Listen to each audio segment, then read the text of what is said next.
Because the more diversity of fruit and vegetables you have, with all the fibre, the textures, the colour, the plant chemicals and everything in there, that promotes lots of diversity of different bacteria in the gut. And when you have diversity of bacteria, then that correlates with good health, everything from, good weight to a strong immune system to good gut health. Hi, my name is Dr. Rangan Chatterjee, medical doctor, author of the 4-Pillar Plan and television presenter. I believe that all of us have the ability to feel better than we currently do, but getting healthy has become far too complicated. With this podcast, I aim to simplify it. I'm going to be having conversations with some of the most interesting and exciting people both within as well as outside the health space to hopefully inspire you as well as empower you with simple tips that you can put into practice immediately to transform the way that you feel. I believe that when we are healthier, we are happier because when we feel better, we live more. Hello and welcome to episode 40 of my Feel Better, Live More podcast. My name is Rangan Chatterjee and I am your host. Before we get started today, just a quick word to let you know that I'm going to be doing multiple talks around the UK and Dublin in January 2019 to celebrate the launch of my new book, The Stress Solution. You can see all the live dates at drchatterjee.com/events. Also on my website, you can access a free 6-part video series that I have created to help you get more energy. You can get hold of all 6 videos at drchatterjee.com/energy. Now, today's guest is Jeannette Hyde, nutritional therapist, gut health expert, and author of The Gut Makeover. My conversation with Jeannette was actually recorded a few months ago, but I think the content is as relevant now as ever, especially at this time of year, when many of us are feeling the pressures of the festive season. We discuss the best foods that we can consume to improve our gut health, the various stages of behavior change, how alcohol affects us, and throughout the conversation, Jeannette fills us in with fascinating stories from her clinic. This episode is full of tips on the simple things that we can all do to improve our own gut health. Now, before we get started, I do need to give a very quick shout out to our sponsors who are essential in order for me to be able to put out weekly podcast episodes like this one. Athletic Greens continue their support of my podcast. I prefer that people get all of their nutrition from food, but for some of us, this is not always possible. Athletic Greens is one of the most nutrient-dense whole food supplements that I've come across and contains vitamins, minerals, prebiotics, and digestive enzymes. If you are looking to take something each morning as an insurance policy to make sure that you are meeting your nutritional needs, I can highly recommend it. For listeners of this podcast, if you go to athleticgreens.com/live more, you will be able to access a special offer where you get a free travel pack box containing 20 servings of Athletic Greens, which is worth around £70 with your first order. You can check it out at athleticgreens.com/live more. Now, on to today's conversation. Jeannette, welcome to the podcast. Hello, nice to see you again. Yeah, Jeannette, it's fantastic to have you on. One of the reasons I really wanted to have a conversation with you is that not only have you written a fantastic book on the gut called The Gut Makeover, but you're working day in, day out with what I would call patients, I guess you call clients, real life people who are, they've got busy lives and they're trying to improve their health. And I really want to do a podcast with some real practical tips from someone at the coalface. So, I wonder, what are those common problems that you're seeing in your clinic? And what are some of those things that people are potentially doing, they think they're being healthy with, but actually when they see you, they're not being quite as healthy as you might want them to be? Yes, exactly. So a lot of people come and see me. The various things will drive them to make that appointment, but one of the big ones is IBS. So a lot of people have sort of been around the block a lot of times and they're not making progress. They've tried the FODMAP diet, which a lot of people listening to this might know, which is where you take out all these foods with particular types of fibre in them for about a month, don't you? And that's quite often what GPs might recommend somebody with IBS. Or they may have tried things on their own. They've been down the health food store, they've bought a probiotic, but that doesn't seem to do anything, or it bloats them even worse. So they're looking for kind of expert one-on-one help with the journey, and also using quite very up-to-date, innovative approaches. You had the wonderful Sachin Panda on the last two podcasts that I've just listened to. And, he is, one of the main guys behind the time-restricted feeding research from, the Salk Institute in San Diego. And I remember in 2015, when I was writing The Gut Makeover, looking at his mouse studies that were coming out at that time. And I literally thought I was reading them wrong because, he had these 3 groups of mice, and they would be, Shall I get going right into detail straight away here? Do it. Yeah. So there were the one in 2015, he'd done several before then, was this particular study where there were 3 groups of mice. They were all given exactly the same calorie count of food over 4 months. You had one group that could eat the chow at any time they felt like it. You had one group that could eat in a 12-hour window and one group that could eat in an 8-hour window. And at the end of it, the mice that were eating all day long, the kind of Western 24/7, snacking all day long kind of pattern, they were all obese. And the ones in the 12-hour window and the 8-hour window lost weight. The ones in the 8-hour window lost most. They also dissected their guts and looked at their microbiomes. And the microbiomes of the 12 and the 8-hour ones were much, they were healthy, the bacteria was thriving and all this kind of thing. So what it was, I started using time-restricted feeding in my practice, and I've also used that in my book. And I've even sort of recently tweaked it a bit more, how I'm using it one-on-one. But I'm just to come back to, there are all kinds of very interesting pieces of research out there for dealing with gut issues and manipulating your microbiome and improving symptoms of IBS that often people haven't, it hasn't come on their radar yet. So I work with lots of things like that. I also do lots of stool testing with the IBS and find out if there's any root causes, parasites, yeast infections, not producing enough of the right enzymes to break food down. And I also talk to people and I look at their lifestyles very closely. Some people never even imagined that the fact that they're wolfing down their desk while they're answering 20 emails is part of the problem as well. And then on top of the IBS, you normally have people often quite low mood, or their anxiety is really bad, or they're not sleeping very well, or they can't lose any weight, even though they might say to me, I'm eating 1,500 calories a day, I've been doing this for 2 years, nothing's happened, the weight has got stuck as well. So what are you finding? And so let's say someone comes to see you and they're struggling to lose weight. And I appreciate there are so many different factors that play a role in someone's weight. But, what are some of the common themes that you see when people are saying, hey, Jeanette, I've been trying to lose weight for the last 3 years. I've tried this diet and this diet and this diet, and I've not managed to. Help me.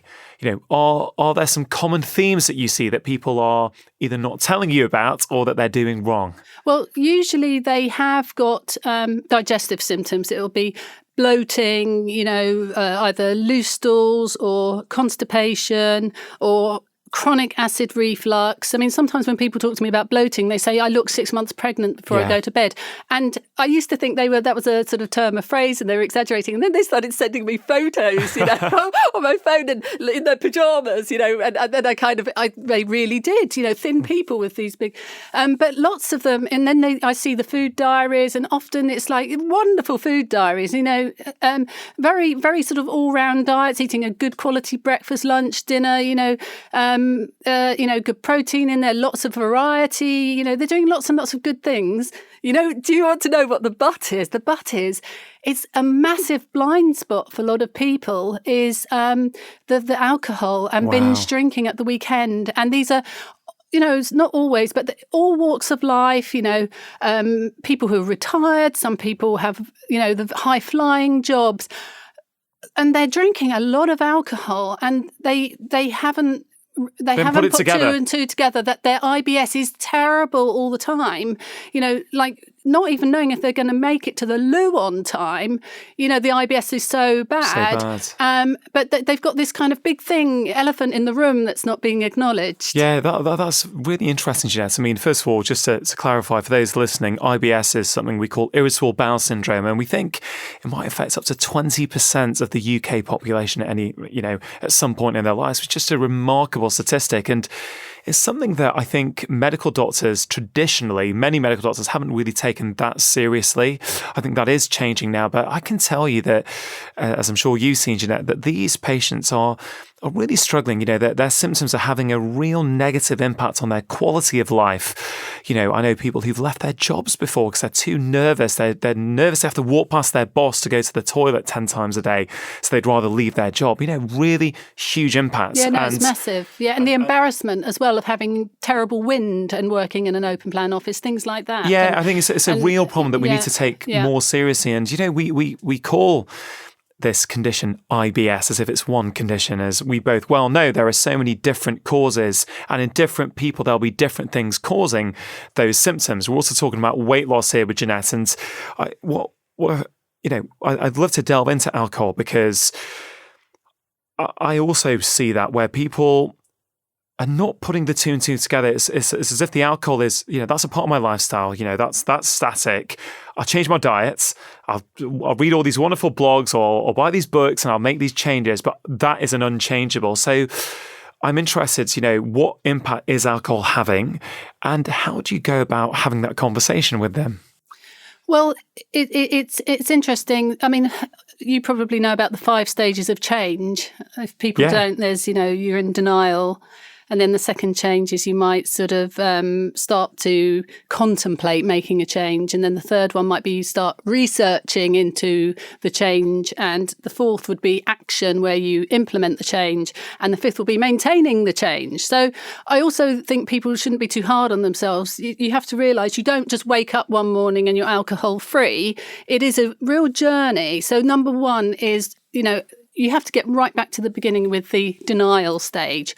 And many, many people are in complete denial. So maybe, hopefully, even just doing a podcast like this might move somebody from denial onto research. Well, that's the goal, really. It's just to give, that's why I want... So moving people on. So that's what I do.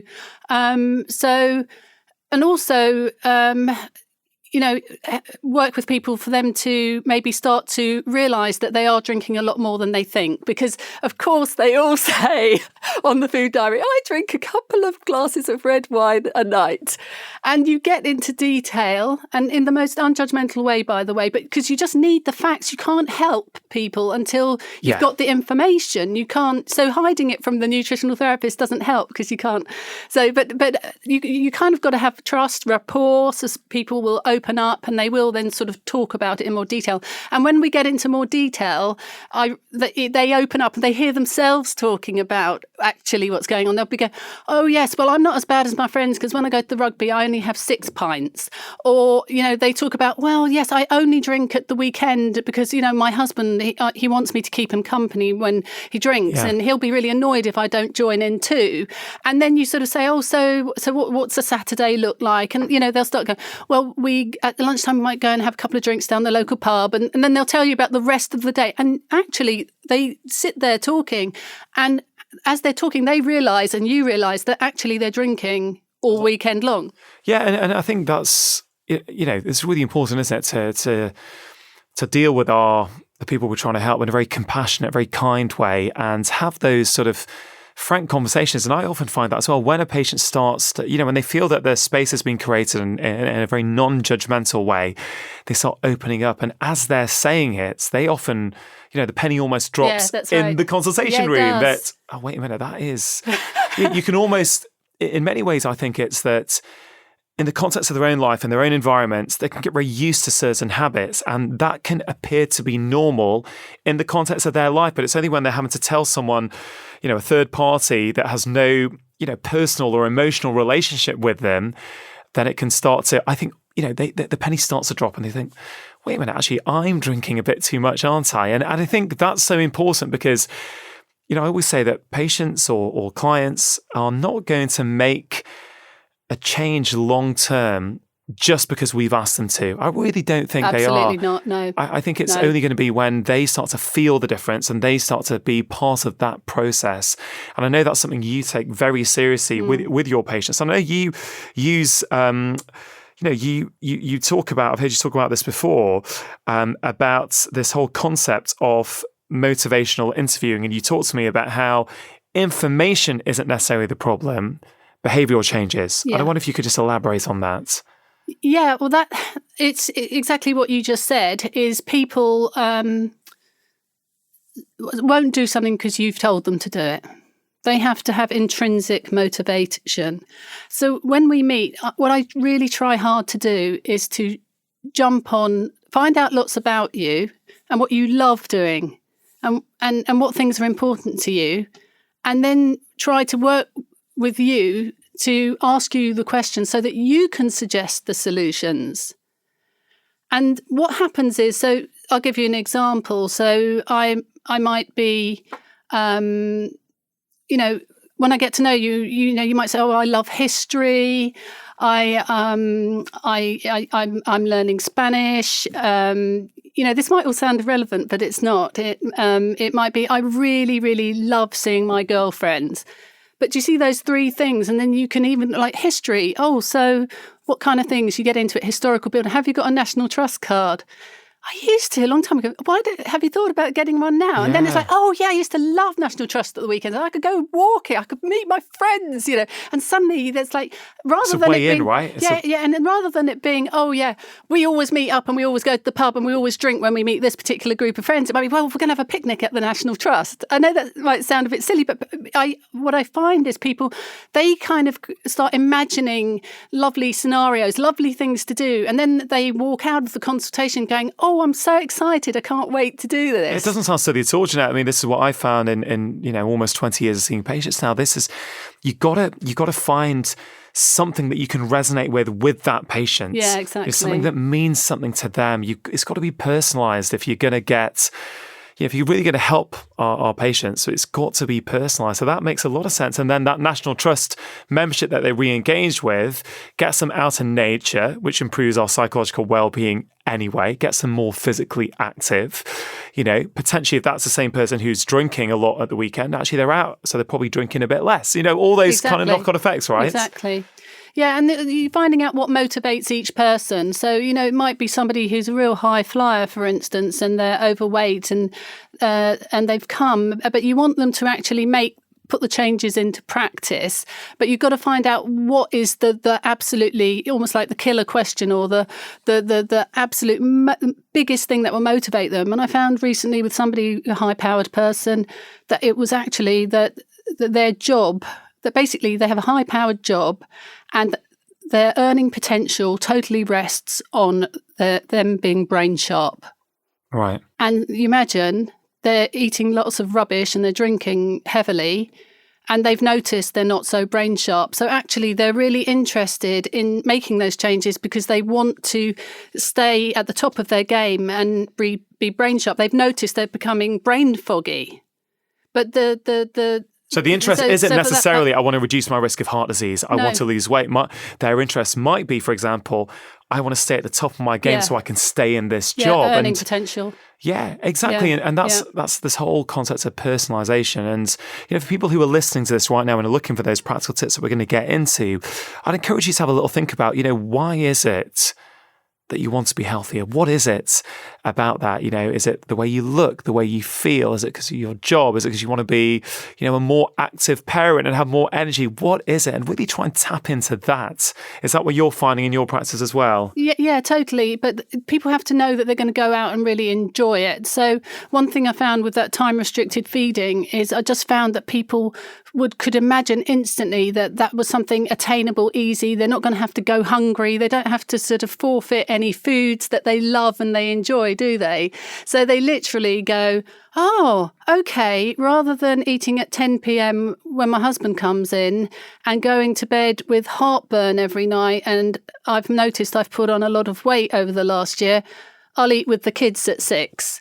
and I'll have a cup of herbal tea with my husband while he's eating his dinner when he comes in at 10. Do you see what I mean? Yeah. And then so that scenario I'm telling you there is actually my sister, because she. Wow. So do you know how people who are in your extended family won't listen to anything that you say? They Do I ever? Do they put their hands over their ears? Oh God, it's Jeanette talking again. Not that nutrition CRAP, as one person put it. So do you see what I mean? So Absolutely. I don't now tend to make suggestions for people around me at all. That's something you have to learn, don't you, as a health practitioner, to hold back, and only if people ask for help, help. Yeah, So people don't want to be lectured to when they're not ready for it. No one does. No, so I completely hold back. Anyway, the time-restricted feeding came out. I went out for lunch with my brother and my sister for my birthday in February, and I think it just came organically into the conversation about time-restricted feeding. My sister was saying that she was doing Slim Fast and all these other things, and she put on a lot of weight over the last year or so. She was eating late, she was having the acid reflux, and I was talking about time-restricted feeding. Anyway, I saw her very recently. She walked back into the room and I said, "Oh, you're looking really well. How are you?" She said, "Oh, I've lost a stone. That's about, 7 kilos or 14 pounds, something like that." She said, I did that thing you told me to. I'm having dinner with the kids at 6 now instead of waiting for the husband. And I've lost that amount of weight. And I mean, she looks fantastic. And she said that is the only difference I made. It took her 3 months. She did that in 3 months. And no other changes. Coming back to Satchan Panda, don't you think that's sort of like incredible? There's all these people out there, and I'm seeing amazing transformations. Well, I want to go into practice. that, into what other changes you're seeing. Yeah. But just for people who've not heard those 2 podcasts, I'd encourage you to just go back, and whatever podcast platform you're listening to this on, just go into this podcast, the Feel Better, Live More podcast. And, a few episodes back was part 1 and part 2 of my conversation with Professor Satchinanda Panda, where he talks about a lot of his research that was initially done in animals. He's now moving into human trials, about how, we focus for so long on changing what we eat. Maybe we need to put as much focus on when we eat. And I think the reason why his podcasts with me have proved so popular is because it's a very practical intervention for people. It makes intuitive sense. And this is about, this whole idea that we're not designed to eat, 24 hours a day, or certainly from 6 a.m. all the way to 11 p.m. Our bodies are just not designed for that. And I'm also seeing, Jeanette, that if people just restrict the hours in which they eat, and you know what? We can delve into this a little bit, because in my book, The 4-Pillar Plan, I talk about a 12-hour window. And the reason I talk about that is because I think that's pretty much practical and achievable for everyone, for pretty much, for pretty much everyone. And I do, in clinic, I do go, a bit deeper with some people. And I cover that in the book. I say, guys, look, some people will benefit from going lower, sure, but just start there, right? See if you can get that dialed in. And I know I try my very best to do that, and I manage to on most days. But I know you've been using this in your clinic with patients since 2015, so about 3 years now. Yeah. Can you tell me about some of the benefits you've seen? Because I think it's a whole variety of different conditions, right? Yeah, totally. So, often people are coming, the number one thing on their list of goals that they want to sort of quickly sort out is the IBS symptoms. I was talking about people who like dashing to the bathroom and hardly making it in time, and the embarrassment factor. And often that's the number one thing. There may be the weight, there may be mood, sleep, other things as well, but that's the one they want to focus on first. So what I've done quite often is get them doing a 16-hour fast. So not for everybody, by the way, because it is quite tough, I think, around lifestyle and all the rest of it. But for the big cases like, inflammatory bowel disorder and stuff like that, and also diverticulitis, and some of the really bad IBS cases, I start by saying do a 16-hour fast with an 8-hour window. So that's 8 hours in the daytime where they would eat food within. Yeah, and do that for the first month. So is that like an 8 a.m. till a 4 p.m.? It can be, but do you know what? Just to get them started, they choose what they do it, because, so for instance, let's say somebody tells me they hate breakfast. I leap on that. I leap on that fact. That's one of my key entry points. I'm like, oh, you don't like breakfast? Well, you don't have to eat breakfast. Yeah. And they're like, really? I've always been told I've had to eat breakfast, so they don't. So suddenly, instantly, those kind of people might be very happy to start, eating at 12 till 8. Yeah. I'd say what you've seen that with. you've found that useful in patients suffering with irritable bowel syndrome. Yes, and also things like ulcerative colitis and diverticulitis. Wow. So it's with those people, quite often, they're running to the bathroom with all those three conditions I've mentioned there. That's what we're trying to improve. And if you go back to the mice research, it's the microbiome will flourish and have more diversity just by not having food sort of charging through it, all day long. Yeah. And so what happens, it's like, I say to people, it's like, think of it like a lawn. You need to not walk over it for a few hours. Let it have time to flourish and thrive. Yeah, that's a great analogy. And I think, and we'll get into some real practical tips for gut health. I mean, often a lot of the things we're talking about to improve people's gut health, we're talking about the foods that they can put in through their mouth, that are going to help, feed and nourish their gut bugs and their microbiome. But we don't give as much attention to saying, hey guys, we need a period of time where we're not putting those foods down, even if they are healthy, gut-friendly foods. We're saying we don't, you want a period of time in each 24-hour period where you're not shoving them down your throats, because your body, like your lawn, as the analogy you just used, needs a bit of time just to sort of reset. And that's something that Tim Spector talks about a lot. Professor Tim Spector, he was actually on my very first podcast. One of the UK's leading microbiome researchers, and he said, he often will talk about periods of time where we don't eat and not snacking, and having that period of time without food being good for our microbiome, which is incredible. So I'm interested that you use a very safe approach. I might add, they've got nothing to lose by doing that. Yeah, because I'm guessing and there's no pills, nothing. I think that's important to really emphasise. People are coming to see you. Almost certainly, I guess they've already been under different doctors and may have tried some pharmaceutical approaches. Yeah. Either they're frustrated with that and they want to come off those drugs, or I'm guessing that they actually go, I don't want them, they don't make me feel good, or they're not working. They're not working anymore sometimes. Yeah. Jeanette, help me do something. And so... Well, it's not me helping, it's I'm going to help you. Yeah, so that's really key, isn't it? Yeah. So you're not the one helping them, you're just helping facilitate them helping themselves. Yeah. So when you talk about restricting their eating window to 8 hours... Yeah. Do you get any pushback? When people are quite, their whole life is being affected by something like not getting to the bathroom on time, they're very open on the 5 stages of change. They've gone past research. They're straight into action. People who haven't got such severe things going on as that, whereas maybe they want to just lose weight or this or that, there can be more pushback. I do have people who go, oh, but my girlfriend will sort of go mad if I don't eat with her in the evening when she comes home from work. Do you see what I mean? Yeah, absolutely. So no, these people, the ones who are very motivated, especially they've tried all the drugs and they're still taking the drugs and the drugs are just not working. Things like IBD, people can be bleeding for non-stop, and it can go on for months and months and months, and some people will become housebound even. So at that point, if somebody says, listen, don't have breakfast if you don't like breakfast anymore, try to eat between 12 and 8, would you do that? Yeah.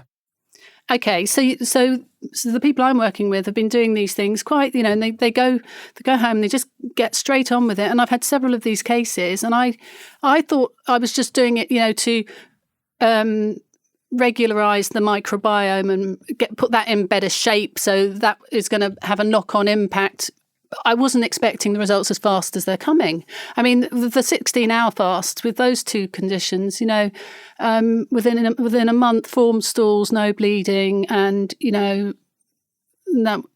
suddenly being able to go out the house again. I mean, that's incredible. And if I think back to that conversation I had with Professor Panda, he talks about, and I've read all his research papers about how restricting our eating window can have multiple downstream consequences. It can reduce inflammation levels in your body. It can improve the functioning of our immune system. And, you're talking about ulcerative colitis, which is an autoimmune disorder. Absolutely. It's when the immune system is misfiring to a certain degree. Yep. So, this is a recommendation that is having an effect on the immune system. It's helping us with our blood sugar control, which is why I tend to use it a lot with type 2 diabetic patients. But I'm going to add there that it's very important that if you are on some medications from your doctor for type 2 diabetes. Some of them can actually drop your blood sugar or, increase the tendency for you to drop your blood sugar. And, it's always important to discuss this with a healthcare professional, whether, you need to modify those medications before you go for long periods of time without eating. Just something, just as a safety note, it's worth checking. But generally, time-restricted eating and time-restricted feeding is a very safe recommendation that can impact, as I said, weight, blood sugar, immune system, inflammation levels, all kinds of things in the body. So it makes sense that when you make that recommendation with a patient, Jeanette, all kinds of different diseases or conditions may start to improve. It may not always, but it's always worth a try. I find that incredible. Well, the gut starts healing itself. It goes into healing and repair mode. It's the autophagy, isn't it? Absolutely. Yeah. So incredible that you've been using this research for a few years. And I think it's also important to say that, we don't have human trials yet saying in ulcerative colitis, time-restricted eating or time-restricted feeding helps to put ulcerative colitis into remission. We don't have a trial that. What we do have is very well-conducted animal research. Sachin Panda talks about his app where they're collecting human data from all over the world, and early human trials are underway. But I feel, like you, Jeanette, I feel very happy making this recommendation with my patients, particularly those who are suffering from a condition, because I can't really see any downside, and intuitively it makes a lot of sense. So yeah, thank you for sharing that. And I hope people who are listening to this, if you weren't convinced by Professor Panda's podcast, which I presume you possibly were, Jeanette is actually there seeing patients in real life and seeing incredible benefits. So I'd highly encourage you guys to give it a try. And diverticulitis as well. Wow. That was the other one within a month too. So tell me about that patient. That was, again, is 16 hours, exactly the same thing, and completely resolved after a month. Well, that's incredible. Has it taken you a bit of trial and error to figure out, that you're recommending an 8-hour eating window and a 16-hour fast? Or is there a degree, for people listening, is there a degree of flexibility there? With those sort of big cases where people are really, they're in a bad way, they need to get their lives back. I've just been getting on with the 16-hour thing, and the people involved were just ready to do it, But what is interesting is after that first 6 weeks is, no one's going to do that forever and ever and ever. We're then transitioning on to 14 hours. 14 hours. So that would be, you're eating in a 10-hour window. So that would be, let's say, 8 a.m. to 6 p.m. So you're using that as a short-term intervention, and then you're expanding it out. Yeah, that's... I think that's a great idea. And I would also say that I do genuinely believe that for most of us, we can start to implement a 12-hour eating window for the majority of our days. So I tell you what, when I was a kid, we always had a 12-hour fast. There were no snacks in my house, my parents, and the kitchen door was shut. We'd eat dinner at 6 o'clock, and that was it. My mum and dad would do the washing up by hand and shut the door, and we didn't have a biscuit tin in the house. It was like, obviously I'm showing my age here, but it was like as I've got older and older, that our kind of sort of eating culture has just changed so radically. Yeah, and there's the irony there that actually we probably didn't need research on time-restricted eating 100 years ago because everyone was probably doing it anyway. Yeah. It's only now because of this culture where we have access to food all the time. We've whether I see it in my kids that go to school, this whole snack culture now. There's a snack mid-morning, a snack mid-afternoon. What's the snack when you go and pick them up? It's just snack everywhere. And again, I appreciate some people feel that they need them, but I would always say that there's probably an underlying issue, which is change your metabolism so that you do need, or you think you need those snacks. And while snacking in the short term may, feed that energy crisis or that blood sugar drop, in the long term, we need to understand what is the root cause of that. I just want to go into IBS a little bit, irritable bowel syndrome. And, your book has had phenomenal reviews, Jeanette. It's The Gut Makeover. And it's a very practical, simple guide to helping people revolutionize their health by improving their gut health. Since you wrote the book in 2015, has anything changed?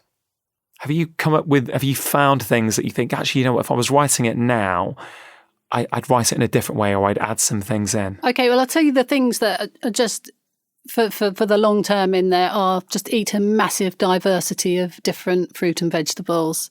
And why is that? That's really, really important, because the more diversity of fruit and vegetables you have, with all the fibre, the textures, the colour, the plant chemicals and everything in there, that promotes lots of diversity of different bacteria in the gut.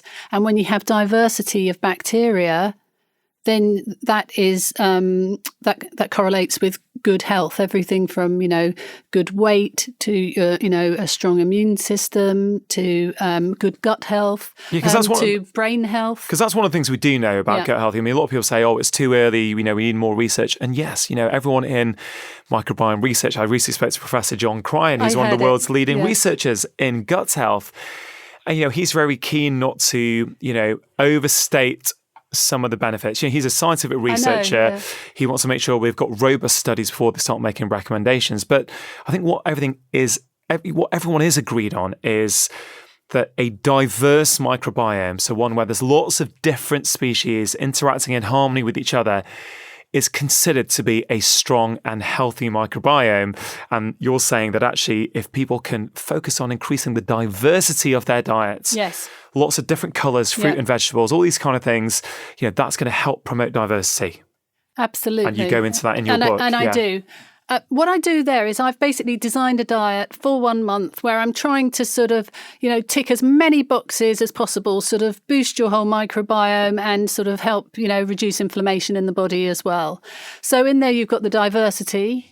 You've also, I took out all the grains, mainly because there's more space on the plate for all these lovely vegetables than that you're going to get in every meal. This is a short-term recommendation, right? It's a 4 weeks. And then in the second half, you start to put some fermented foods in there as well for the probiotic bacteria to populate the gut. That you don't drink any alcohol for a month.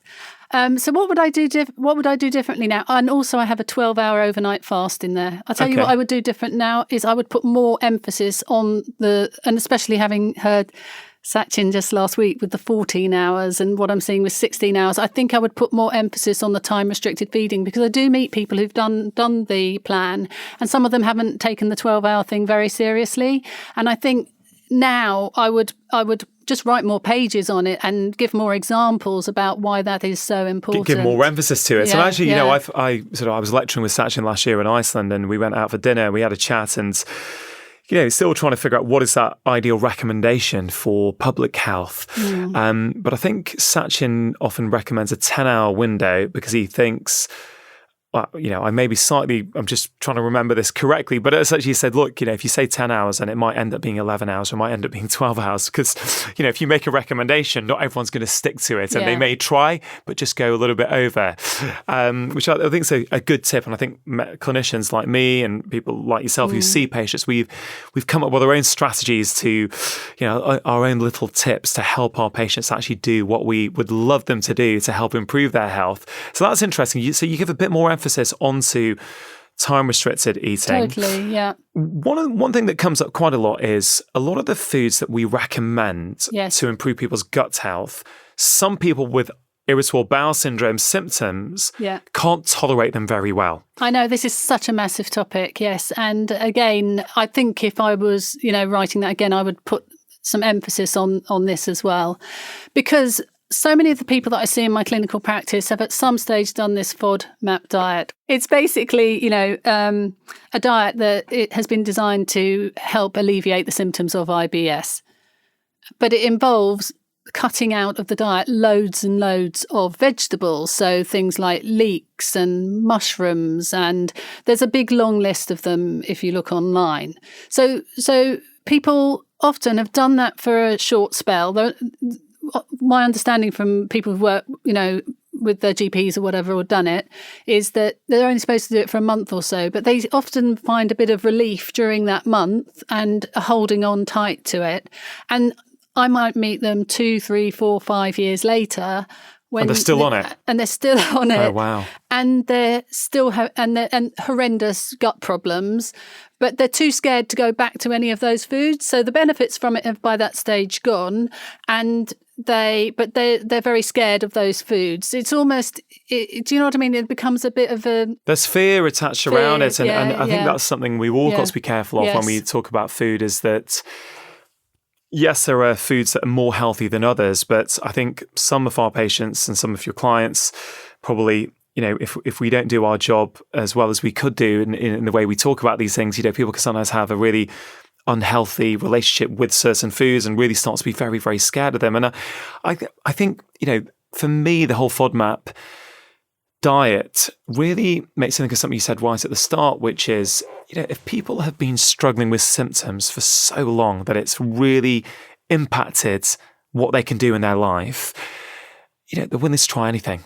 And if a low FODMAP diet gives them symptom relief, like, I can take this because I'm not getting my bloating, I'm not getting that urge to go to the toilet. But, I spoke to Megan Rossi, who is a dietitian who talks a lot about the low FODMAP diets in the podcast a few episodes ago. And again, Megan's also the opinion, like you, like myself, that the low FODMAP diet is just a short-term intervention. It can take the sting out of things. It can help calm things down. It can help make life a lot more tolerable.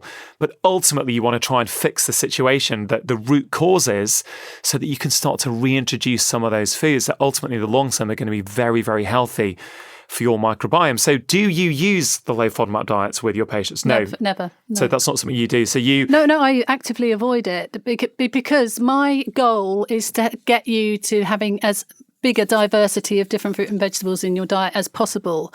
And what happens is when people have gone on the FODMAP for too long is that the microbiome becomes very depleted. I mean, I do stool testing with people and it comes back and, on the diversity score, they're sort of right at the bottom. Wow. And so right there, you can see why their gut problems are getting worse because something you were trying to do for the good is actually in the long term making the situation even worse. Yeah, you're stopping putting in foods that are going to fan the flames, but you're not trying to figure out how to put that fire out in the first place. And so what you're trying to do is help them, personalise. Personalisation is absolutely the key to this. And what you find is when with those people start saying, right, and we agree between us. So which of those foods that you've been avoiding for quite a long time should we start by reintroducing? And they might say, oh, well, I used to love mushroom soup. I used to love it. Right. So it's like, well, look, make mushroom soup.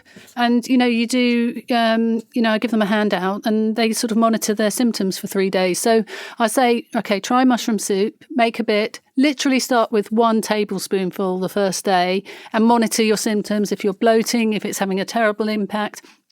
They build up over 3 days. But what I'm finding is that with a lot of people, there's a lot of FODMAP foods they can eat before we find which ones are actually, in their particular case, the triggers for their particular gut. And when you find those triggers, do you avoid those with them? Yes, we do. So like somebody might, it might be the one thing they can't tolerate are leeks. Yeah. And all it is leeks. Yeah. You can live your life without leeks, can't you? I don't know, I have a lot of leeks, but yeah, I probably could if I had to. But you know what I mean? Yeah. You could choose to have shallots instead, So, and sometimes you just find it's actually a very small handful of foods that are the real problem. And and things like mushrooms, there's, they've got beta-glucans in them, very good for the immune system. And also they're prebiotic, which means they feed lots of the good bacteria in the gut. So to have a healthy gut long term, if that's one of the foods you actually can tolerate, it's such a shame that you're not having it in there. So we're trying to find which ones, in your particular case, you can tolerate and start to build them back in. And as you're building back in these foods, people are getting better.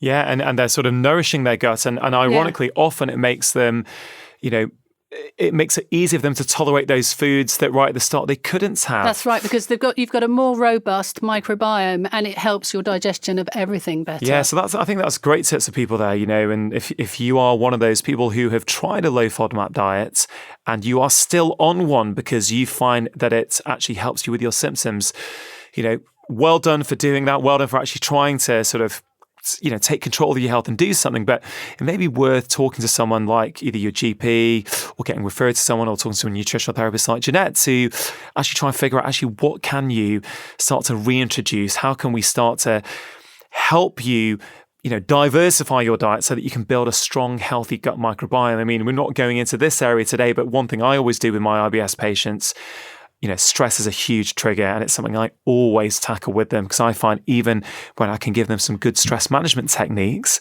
that can also help to start improving gut function. So, of course, the other thing I've noticed a lot with IBS as well, there's often, things that have happened in people's childhoods as well, that, if they trust you and these things start to come out, you find that there can be some quite big things, sexual abuse, things like that have happened in the past. And so getting them or directing them towards talking therapy at the same time, that can be really helpful too. I think you raise a great point there, which is that irritable bowel syndrome, like so many of the other chronic complaints that we're seeing today in practice, have got multiple factors that are driving them. Yes. Diet is one component. Even when you talk about IBS, we think, it's a diet thing, right? Because it's to do with our guts. No, diet is one part of that, but stress and trauma are very, very important parts. And I also see that, Jeanette, I see that there is, in many cases, not all of them, it may be that I've not managed to uncover it. In some people, certainly I can only go from my clinical practice. I see in many cases there are some underlying emotional issues that need resolving, and often I feel my role is just to sort of open that door a little bit, and then either continue that with them or pass them on and refer them on to a trained counsellor or therapist to help them. So thanks for raising that, because I think it's a very important point. And often, I find until those issues are properly dealt with, we hit a plateau. I can only go so far with diet. I don't know if you find that as well. Well, the other thing, and I love this in your book about the movement, people can be just sort of focusing really hard on the diet and have a conversation with somebody and, they're actually seated 12 hours of the day. These IBS patients, driving to work, then being in very sort of demanding jobs and driving home and it's only as we're talking, and they're explaining it to me, I might feed it back and go, do you realise you're seated for 12 hours a day? And they go, really? I've not really thought about it like that. Do you know what I mean? And I said, you're not having a lunch break either, are you? And they're like, no, I haven't got time for lunch. They're eating at the desk and all that stuff as well. Yeah. But physical activity is important, right? For our guts. Yes, totally. Because, when you're moving and so on, your gut bacteria improves and you produce short chain fatty acids, which help with the gut lining and to keep that repaired and in good shape. So again, moving around if you have IBS is really important. And I have directed many people to your book on the movement because, the movement snacking, because, I'm talking to them about that. And just, to tell you about this, so some of them have really sort of realised, oh my God, I am seated 12 hours a day. Oh my God. Yeah, no, of course that they all say to me, God, that makes sense. It's a bit with the time restricted feedings. People are always like, my God, that just makes logical sense. All of this makes sense, right? It's just, we've gone, what I say to people is that the rules of good health have not changed in the last 5, 10, 50, 100 years. What has changed is the modern environment in which we live. Yeah. So therefore, we almost have to go back to some of these basic things that actually, until recently, were just part of everyday lifestyles and everyday culture, but we're almost having to relearn them and sort of imprint them into our modern, busy, stressful daily lives. Yeah, and rather than our environment, dictating to us how we are, us, dictating the environment. So these people, for instance, I find out, well, what could you do? There's some of them, they go up and down the stairs in these high-rise buildings once an hour. Their colleagues think they're going for a coffee. I love it, man. I'm so happy hearing these things. These are, this is what I did. We're sitting here in the basement of Penguin in central London, and I think I've told the story in the podcast before, but I really, I gave them a well-being talk and I encouraged them. So, guys, you're on the 8th floor, right? What if from tomorrow morning, not next week and not next January, what if from tomorrow morning you all help to encourage each other? Those of you that can go up and down the stairs at least once a day. And it's incredible, they pretty much all were doing it the following morning. And I think it was about 85% of them were still doing it 4 times a week, 4 to 6 months on. Just wonderful. Incredible when something a lot of them weren't doing, but just by opening up their eyes to that possibility and having their friends and their colleagues helping them, they're still doing that. And that's going to help people's IBS symptoms as well. Totally. It's one piece of the puzzle. So Jeanette, look, I really appreciate you sharing some of those real life stories from your clinic. I wonder if we could just finish off with four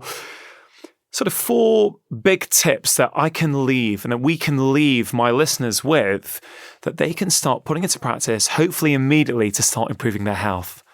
Okay, so the first one I would say is maybe keep a diary about your drinking, because I think that a lot of us, we don't realise till we actually see it in black and white how much we are drinking. Alcohol. Yes, and I think that, especially in IBS or if you've got a weight issue, it's a big factor.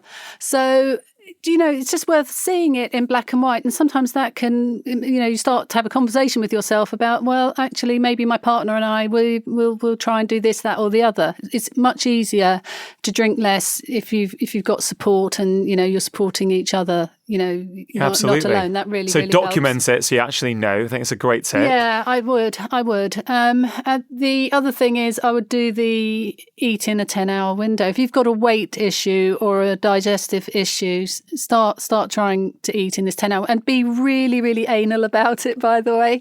I as well, I have like a template I give people, and sort of on one column they write, what time they ate the breakfast, they started eating the breakfast, and at what time they finished the last mouthful of food in the evening. There's no sort of like, and I say nothing but herbal tea or water in the fast period. Okay, great. So that's where I'm seeing. I know you spoke with Sachin the other day and talked about whether you have black coffee or not. I'm finding that herbal tea and water is how it's working. Fine, that's great, because it's very clear and people can hear it and go, okay, fine, I'm going to try that. And that's what I'm finding works.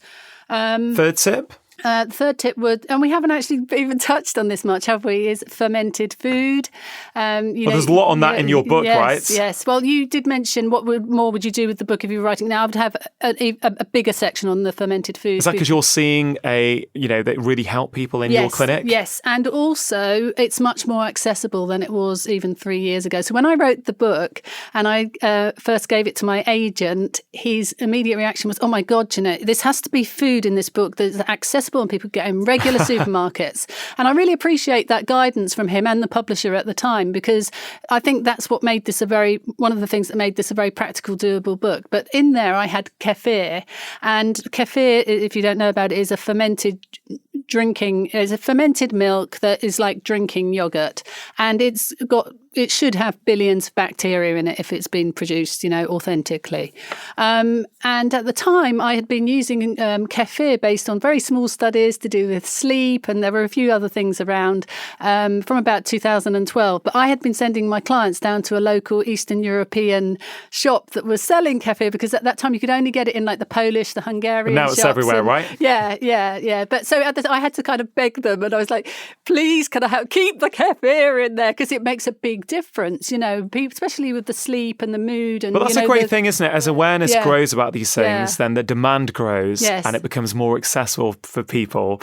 So you're big on fermented foods, kefir being one of those. Yeah, and the other thing that I'm really into myself now is, making kombucha, and I'm making sauerkraut, because they're easy to make as well. Fantastic. But coming back to just fermented foods, yes, if you're not at the moment having fermented foods, look out for things like kefir. They are in all the supermarkets now, and they taste delicious. You just put them in the blender with a handful of, berries in the morning, spoonful of flax seeds, and you've got a very gut-friendly breakfast there, and it's very filling with the flax seeds. Those are prebiotic, feed the good bacteria in the gut. Do you see what I mean?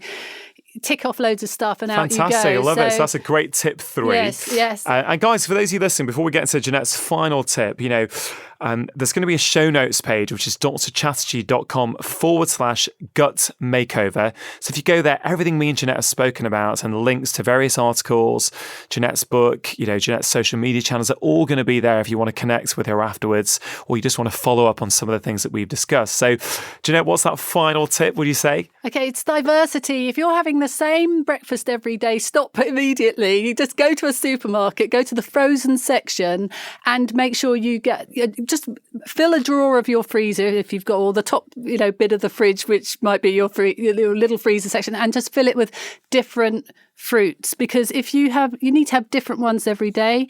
And what I'm loving about the supermarkets at the moment is, you just go to Tesco or something like that, and they've got, mangoes, coconuts, berries, mixed fruits, everything. All in frozen form. And frozen, by the way, if you do look at the research, it's fine. It still keeps its colour, the polyphenols and the plant chemicals in it, and it's still got all the fibre. Those are the two bits of it you need for your gut health, and it's much cheaper and it's convenient. And often I work with people, they live alone. You're not going to buy all this fruit and then there's only one of you eating it. So always on hand, right, in your freezer. And it's cheaper. So Jeanette, that's a great tip. So that diversity. So just keep the diversity, and if you're going out, at lunchtime, just wherever you are, just order something different. If you're in the restaurant, right, look at the side dishes. Oh, when did I last have aubergine? I will order the aubergine. Or it might be something that you don't favour cooking at home, like Jerusalem artichokes or something. Have it when you're out. Yeah. Have them when you're out, and then when you're out and about, just be very conscious about. All right, I had the niçoise salad yesterday. Oh, I'll have the the Middle Eastern falafels with the blah-de-blah today. Just keep life interesting for yourself. I love it. So 4 very, very practical tips for people that they can start implementing in their life immediately. For those listeners who want to stay in touch with you, where can they find you on social media? Well, I'm on Instagram, Jeannette Hyde Nutrition, 2 N's and 2 T's. I'm on Twitter, Jeannette Hyde, and I have a really actually quite a lively Facebook group called The Gut Makeover. And I post stuff regularly on there that I think will be helpful, and also people interact with each other on that one. Oh, fantastic! Well, okay, guys, I'm gonna link to all of those channels in the show notes, drchatterjee.com/gut makeover. So please, if this podcast has inspired you, if you're interested in hearing more from Jeanette, please do go to those show notes and check out those links that I put in there. Jeanette, thank you so much. It's been a real pleasure talking to you, and I hope we get the chance to do it again at some point in the future. Thank you. That concludes today's episode of the Feel Better, Live More podcast. I hope it has left you feeling inspired to make some changes in your own lifestyle. If you have not yet heard episodes 21 and 22 with Professor Sachin Panda, I highly recommend that you give them a listen. They have proved to be 2 of my most popular podcasts to date, and we discuss the incredible benefits of time-restricted eating. This is a super accessible strategy to help you improve your overall health. Obviously, Jeanette is a huge fan, and so am I.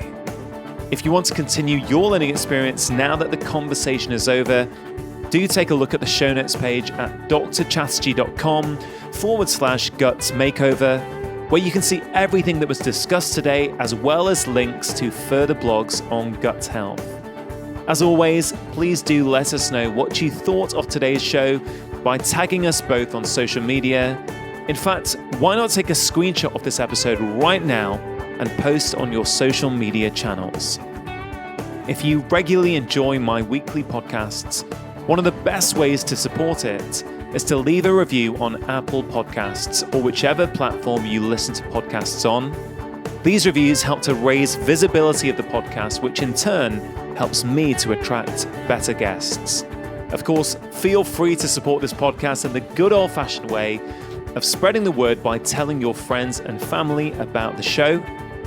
Stress is a big contributing factor to all gut problems, and I cover this in detail in my book, The Stress Solution, which is full of simple and accessible tools to help you de-stress so that you can live a happier and calmer life.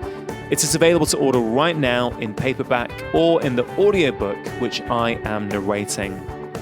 For those of you new to the podcast, my very first book, The 4-Pillar Plan, is all about helping people to make simple and accessible lifestyle changes. If you don't have a copy yet, please do consider picking one up. And for those of you listening in the US and Canada, The 4-Pillar Plan is available to buy over there with a different title, which is How to Make Disease Disappear. That's it for today. I hope you have a fabulous week. Make sure you have pressed subscribe, and I'll be back next week with my latest conversation. Remember, you are the architect of your own health. Making lifestyle change is always worth it, because when you feel better, you live more.